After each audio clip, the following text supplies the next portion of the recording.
Question number 10 फिर एक important question, एक ही शब्द देखना है। जैसे उस क्वेश्चन नंबर 9 तो मैंने ट्राइसेक्शन देखा था, इसमें क्वार्टर सेक्ट है। ट्राइसेक्ट का ये क्वार्टर सेक्ट का मतलब चार टुकड़े, चार बराबर भाग। ये जब भी आ जाए तो हमेशा जो हमें डायग्राम बनाना है वो जैसे उसमें 3 टुकड़े करे थे, इसमें अपन को 4 टुकड़े करने हैं इसके।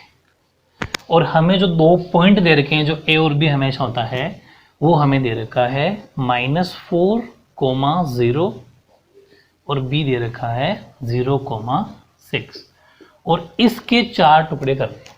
4 का मतलब बराबर 4, जैसे कि एक ये, दूसरा ये, तीसरा ये और चौथा। 1 2 3 4 हो गए 4 बराबर टुकड़े।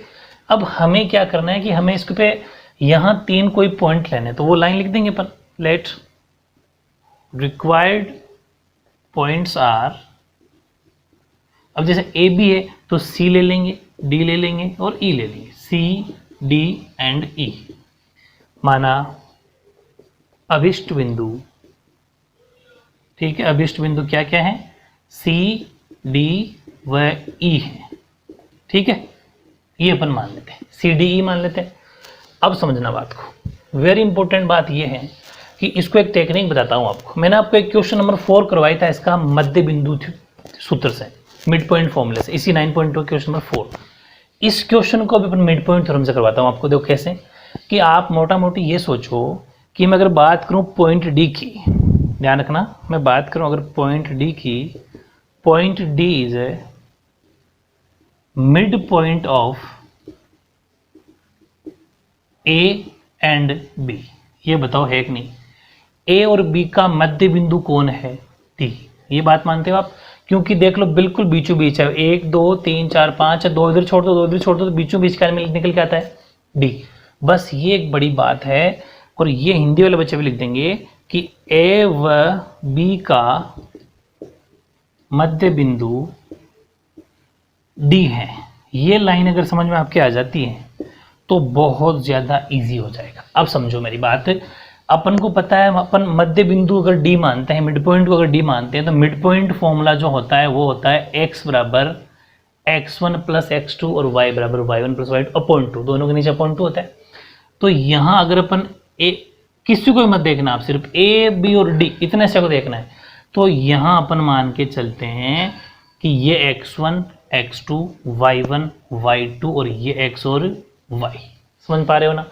इसका मतलब ये हुआ कि अगर मैं बात करूं according to mid point formula, बहुत आसान तरीका है ये, मिड पॉइंट फॉर्मूला यानी कि मध्य बिंदु सूत्र के अनुसार अगर मैं बात करूं यहाँ, तो x1 जो है वो है -4, x2 जो है वो है 0, y1 जो है वो है 0 और y2 जो है वो है 6, और जो x और y वो तो x y है।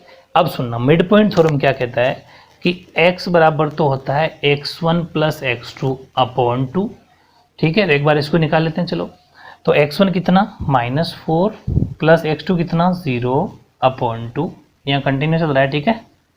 x बराबर, आपको इसके नीचे उतारना है इसको, और फिर x बराबर, या -0 कोई मतलब है नहीं, तो -4 अपॉन 2 हुआ, कट गया।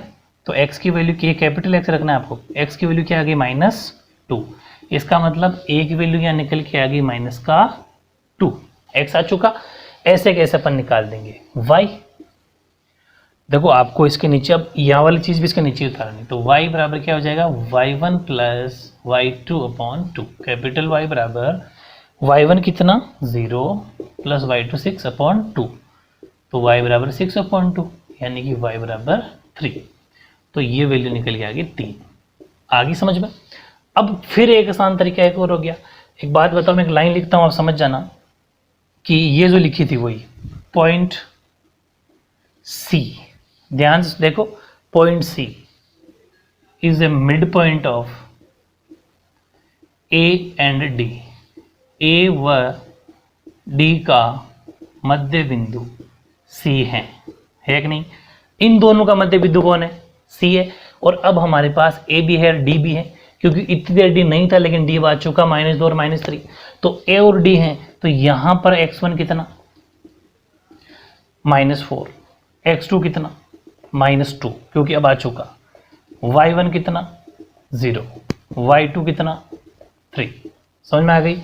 According to mid point formula, मध्य बिंदु सूत्र के अनुसार, मध्य बिंदु सूत्र क्या कहता है।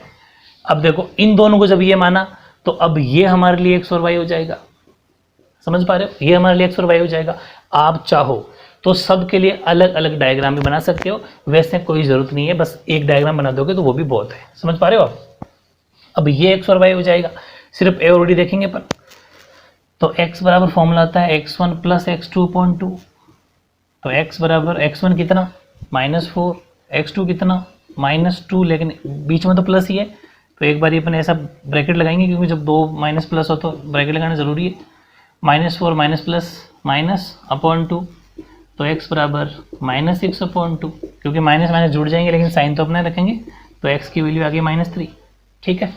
सिमिलरली y के लिए निकालो, y बराबर y1 plus y2/2, capital Y बराबर y1 कितना है 0 प्लस 3/2, तो सीधी सी बात है y तो 3.2 ही आया। क्यों? क्योंकि कटेगा नहीं।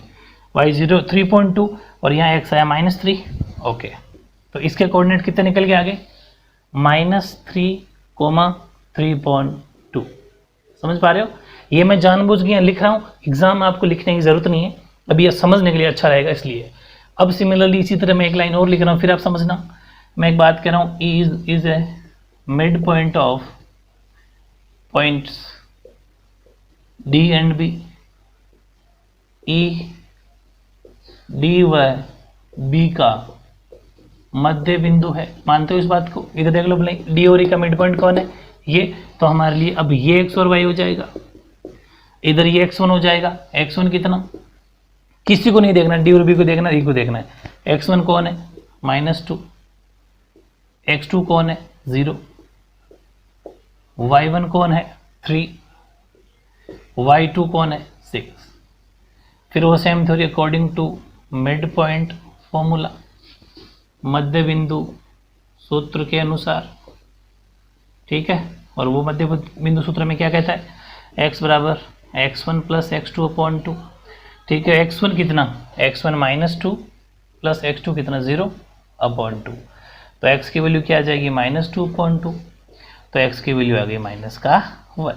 सिमिलरली y की निकालेंगे अपन, कैपिटल Y बराबर y1 प्लस y2/2, तो y बराबर y1 कितना 3, y2 कितना 6/2, तो y की वैल्यू क्या आ गई 9/2। तो इस तरीके से उसने पूछा कि चारों जो पॉइंट हैं वो क्या क्या होंगे, तो -1, 9/2। तो जो भी इसके टुकड़े होंगे, चार बांटने वाले फैक्टर जो होंगे, वो पूरे मैंने तीनों निकाल दिए।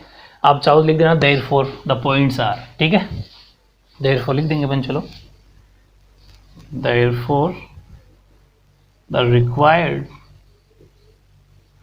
पॉइंट्स आर, क्या क्या माना था अपन ने, सी। हिंदी वाले बच्चे लिख देना, अतः अभिष्ट बिंदु लिख के फिर यहाँ रिक्वायर्ड पॉइंट्स आर, अभिष्ट बिंदु सी माना था, उसके कोऑर्डिनेट आए अपने -3,3.2, डी के आए अपने -2,3, ई के आए अपने -1,9.2। इस तरीके से आपको ये बहुत इजी लगा होगा। एक सिंपल सा क्वेश्चन अपन ने आसानी से सोल्व कर लिया। ठीक है।